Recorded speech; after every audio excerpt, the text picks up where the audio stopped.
নমস্কার বন্ধুরা, কেমন আছো সবাই? আশা করি সবাই ভালো আছো। আমিও ভালো আছি। আমি ঝুমা। আবারও একটা মিনি ব্লগ নিয়ে তোমাদের সঙ্গে হাজির হয়ে গেলাম। তো সকাল সকাল আজকে উঠেই আমি প্রথমে ওরা যখন ঘুমাচ্ছিল, মিন্স আমার ছেলে আর আমার হাজবেন্ড, আমি তখন নিজে বাসি কাজগুলো সেরে নিজের জামা কাপড়টা ছেড়ে একদম নিজেকে ফ্রেশ করে নিয়েছিলাম। তারপর ওরা যখন উঠেছিল তখন একটু বিছানাটা গুটিয়ে নিলাম, কারণ জানো তো এই যদি না গুটিয়ে রাখি তাহলে বড্ড বেলা হয়ে যায় তুলতে, আর বিছানা অগোছালো থাকলে ঘরটাও যেন অগোছালো লাগে। ঘরটা যদি বিছানাটা তোলা থাকে না, তো অনেকটা মনে হয় যে ঘরটা ক্লিন হয়ে আছে, তাই না? তো তার জন্য করে নিলাম। এদিকে আবার রান্না বান্না তাড়া আছে, কারণ হাজবেন্ড আজকে খেয়ে তাড়াতাড়ি বেরোয়, তাই রান্নাটা আজকে তাড়াতাড়ি করতে হয়। আর এই যে এখন তো ঢাকা তো 12 মাসই চলছে, কারণ এসি তো চলছেই, তার জন্য এখন অবশ্য একটু পাতলা ঢাকাগুলো। আর এসি শীতের সময় তো ব্ল্যাঙ্কেট চলে, তাই সবগুলো গুছিয়ে হাতের সামনে রাখলাম, কারণ দুপুরবেলায় আবার যখন এসি চলবে ঢাকাটা গায়ে নিতে বড্ড আগোছালো লাগে, মানে আলস লাগে, মানে ওখান থেকে আবার চাদরটা আনতে হবে, গায়ে নিতে হবে। তাই আমি বিছানার কাছেই রেডি রাখি, যাতে আবার উঠে না নিতে হয়। তো এসব সমস্ত কিছু রেডি করে আমি আবার রান্না বেডটা ক্লিন করে ঘর দুয়ার তো অনেকটাই পরিষ্কার করেই নিয়েছিলাম অলরেডি। তারপরে চলে গেছিলাম কিচেনে রান্নার কাজে। রান্নার কাজে আজকে বেশি কিছু রান্না করিনি। আজকে ওই যে বাড়ি থেকে অনেক ভিন্ডি নিয়ে এসেছিলাম, সেই ভেন্ডিগুলো ভাজা করেছিলাম। আর ছেলের জন্য আলু পোস্ত তো মাস্ট, ওটা তো হবেই, কারণ ও তো উল্টো পাল্টা কিছুই খাবে না, সবজি টবজি আর মাছের ঝোল। আর জানোই তো ছেলে তো আমার মাছ খাবে না, তার জন্য আবার একটা করে আলাদা ডিমের ঝোলও বানাতে হয়।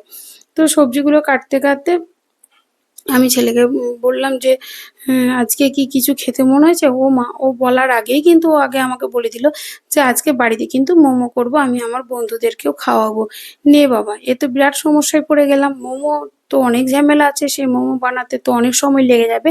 তখন আমি ওকে বললাম, তাহলে এক কাজ কর, আমি আমার রান্নাগুলো হয়ে যাক, তারপর আমি তোকে ততক্ষণে একটা কাজ দিচ্ছি, তুই আমার করে দিতে পারবি? তো বললো, বলো কি করতে হবে। আমি বললাম, তাহলে সবজিগুলো কুটে রাখ, আস্তে আস্তে যে টুকরো টুকরো করে সবজিগুলো কুটতে হবে, তুই কুটতে থাক, তারপরে আমি দেখছি। আর এদিকে ভাতটা তো বসিয়ে দিয়েছি, আর ভিন্ডি ভাজাটা চলছে। ভাতটা অনেক আগেই বসিয়ে দিয়েছিলাম, কারণ দেখবে রান্নার মধ্যে যদি ভাতটা হয়ে থাকে না, তাহলে কিন্তু অনেকটা কিছু হয়ে থাকে, তাহলে মনে হয় বাড়ির বাইরে যে যাবে তাকে একটু ঘি ভাত দিয়েও বাইরে বার করানো কাজে যাওয়া যায়।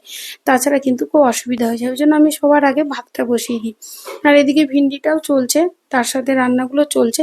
আর ওই যে ওকে দিয়ে দিয়েছিলাম এখন সবজিগুলো সমস্ত বসে বসে কাটতে, বেচারা কাটতে পারছে না, অসুবিধা হচ্ছে। আর মুখে সে মাস্ক লাগিয়েছে, তার যে এভাবে তুলে নিয়েছে সে নিজেও জানে না, দেখলে তো বেজায় খচে যাবে। এটা ওর বাবা মজা করে তুলে নিয়েছিল, তো ও বুঝতে পারেনি যে ওর ভিডিওটা দেওয়া হয়েছে, কারণ ও চাই না যে ওর কোনো ভিডিও দেওয়া হোক, বিরক্ত করে যে না আমাকে না। আর এই যে সবজিগুলো ও বসে বসে এখন কুটছে, সেই সবজি কাটতে ওর প্রায় 1.5 ঘন্টা লেগে গেছে। আর এদিকে আমার মাছের ঝোল আর ডিমের ঝোল তো হয়েই গেছে, ওর জন্য ডিমটার মশলাটা আলাদা করে তুলে রেখেছিলাম একসাথে মশলা করে, তারপর ওরটাতে দিয়ে একটু জল দিয়ে দিয়েছিলাম। কারণ কি করব বলো, দুজনের আলাদা আলাদা মশলা করতে গেলে আবার অনেকটা দেরি হয়ে যায়। আর রান্না তো হয়ে গেছে, কিন্তু রান্নার পর সব থেকে কষ্টের কাজ হলো রান্নাঘরটাকে গুছিয়ে রাখা। আর রান্নার পর রান্নাঘরের ওই যে বাসন, তেল, চিট এগুলো ধোয়া পরিষ্কার করতেই প্রায় অনেকটা সময় লেগে যায়। কি আর করবো, না ক্লিন করলে তো অসুবিধা। আর বিশেষ করে আমার কিচেন তো হোয়াইট, তাকে তো গুছিয়ে করতে গেলে অনেকটা সময় লেগে যায়, কারণ আমার এটা একদম ওপেন কিচেন, বাইরে যেই আসবে এসেই দেখতে পেয়ে যাবে যদি অগোছালো থাকে। তো চলো আজকের মতো এখানেই রাখি, দেখা হবে তোমাদের সঙ্গে নেক্সট ব্লগে।